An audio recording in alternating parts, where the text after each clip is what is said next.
Stop making these 3 mistakes when you're taking your exams. I learned this week that a lot of people are intimidated by the wording of the questions that they come across on their exams. I think a huge reason for that is that they haven't mastered the material. They've made a lackluster effort of studying, then they come across these problems that are supposedly tricky, they blame it on the wording. I'll admit, there are some questions in the certification exams that attempt to throw you for a loop with their wording, but I guarantee if you know the material inside and out and you stop making these 3 mistakes, you will increase the chances of you passing. I'm even confident to say that you will not have an issue passing any exams in the future. But that's in a perfect world, and we don't live in a perfect world. I'm here to share gems with you that I've come across while studying for my CompTIA exams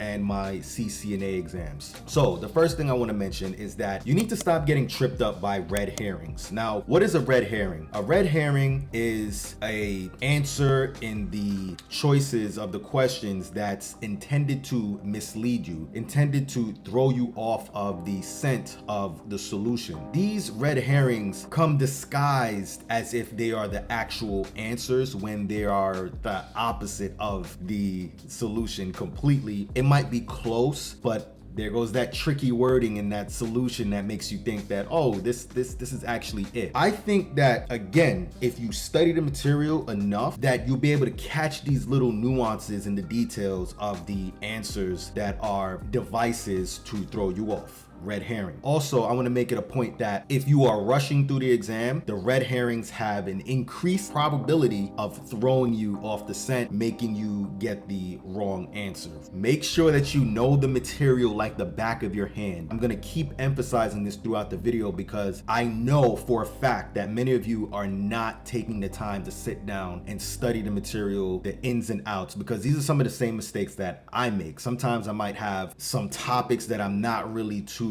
privy to, or I don't have a high affinity to them, and I would ignore them altogether. I'll get on the exam and say, oh, the wording of this question threw me off. Well, the actuality is that I didn't study enough for me to not be thrown off by the wording. And I'm a true believer, if you know the material, it does not matter how they ask you the questions, it does not matter the format, whether it's a simulation, a lab, whatever, you're going to get the answers correct and you're going to pass the exam. Know the material inside and out. I'm going to introduce 2 forms of logic to you: inductive reasoning and deductive reasoning. This is something that all engineers and IT people should be familiar with. If you want to beat red herrings, you can use these 2 devices to get past them. Now, what is inductive reasoning? Inductive reasoning takes a bottom-up approach, right? It moves from peculiarities, particulars, the meticulous nature of the problem, and it moves towards a general conclusion. And this usually happens when you get a word problem with a lot of details in it, and you have to sort of piece them together to form one solution. Since these tests are typically multiple choice, you are more than likely,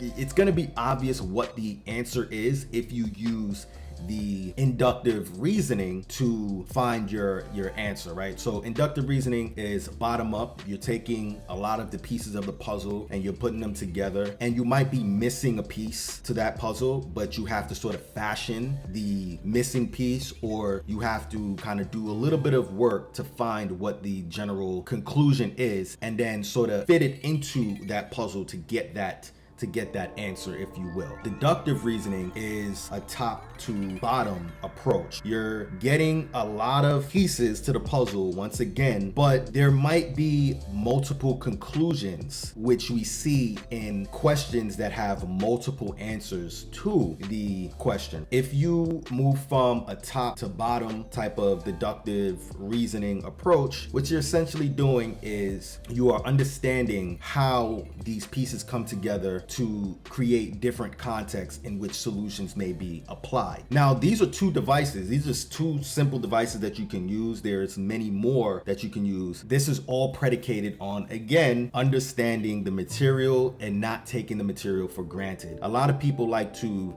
get into the big topics and then leave the details out, or a lot of people like to get into the details and leave a lot of the big topics out. But you need to get a whole understanding of the material that you're studying for in order to successfully use these devices and to escape red herrings. Now, the next mistake that you're making is not reading the questions all the way through. Many of us have been trained to scan content through listicles, through web browsers, and other forms of passive media consumption. And then we carry those same habits into the testing room. These are really bad habits because these exam questions tend to have details that if you just skim over, you'll miss. And if you miss these details, you're robbing yourself of precious information that would allow for you to answer the questions correctly. It's also why, again, red herrings are so effective, because they're banking on you just scanning through the question, not reading it properly, and then jumping to the most obvious answer, which is the most terrible and most disappointing way to fail an exam. Your best bet is to read the question over and over and over again and be meticulous with the details embedded within the question. Make sure that you actually understand what the question is asking you, because there's a difference between understanding the question and understanding what the question is asking you. There's been many times on my exams where I understood the question, or I thought I understood the question, but I didn't understand what it was asking me. You might understand the terminology of the question, you might understand some of the definitions, you might understand some of the smaller components to the question, but you're not necessarily understanding how all of those things come together to form some sort of problem for you to solve. So if you don't understand how these questions come together, if you're not understanding the nuances behind the question, I would say that you should take 1, 2, 3 more attempts at reading through the question, reading through the answers, and then attempting to answer the question.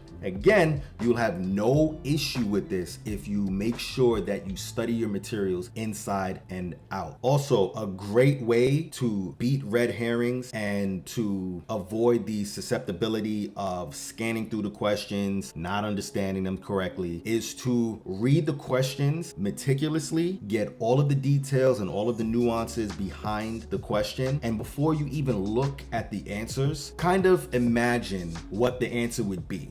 Don't look at the answers, cover them with your hand or however you can cover them, and then come up with the answer in your head first, because that will, first of all, tell you that you have true mastery of the material. Again, if you've studied the material over and over and over again and you've checked it in and out, this shouldn't be an issue for you. It'll also keep you from being led astray by these red herring solutions. Next, stop changing your answers. This is something that I am especially susceptible to because I tend to have more of a type A personality, because I want to make sure that I'm a perfectionist. I want to make sure that I got the right answer. What that ends up doing is screwing me over. I've done it many times on practice exams, but when it comes to the real exams, I tend to just answer, and despite the fact that I have the urge to double check the answer and go back to another question, go back to the question and remove the answer, change the answer, I don't, and it has never failed me. This is coming from a person who has passed 4 of these IT certification exams in a row without failing not one time. And these are the mistakes that I've avoided so that I wouldn't have to shell out the extra $200 to $300 to take the exam again. So that's pretty much it. In order for you to effectively make use of the suggestions in this video, you have to know your material inside and out. Do not take this lackluster approach. This is what's really throwing a lot of people off, especially in this day and age with passive media consumption through social media, through YouTube, through Amazon, through all of these platforms that's feeding us passive media. It's very easy for us to take the habits that we use in in passive media consumption and bring it into the exam room. And I'm really urging you and pretty much trying to get everybody to think a lot more critically, because if you want to be in the IT world, you have to think in a very logical fashion. And if you don't, then you're pretty much setting yourself up for failure. And that requires that you use your attention to the best of your ability. That was pretty much it. I hope you find this video to be useful. I hope you find value from this video. And if you like videos like this, click right here, and I'll talk to you guys next time.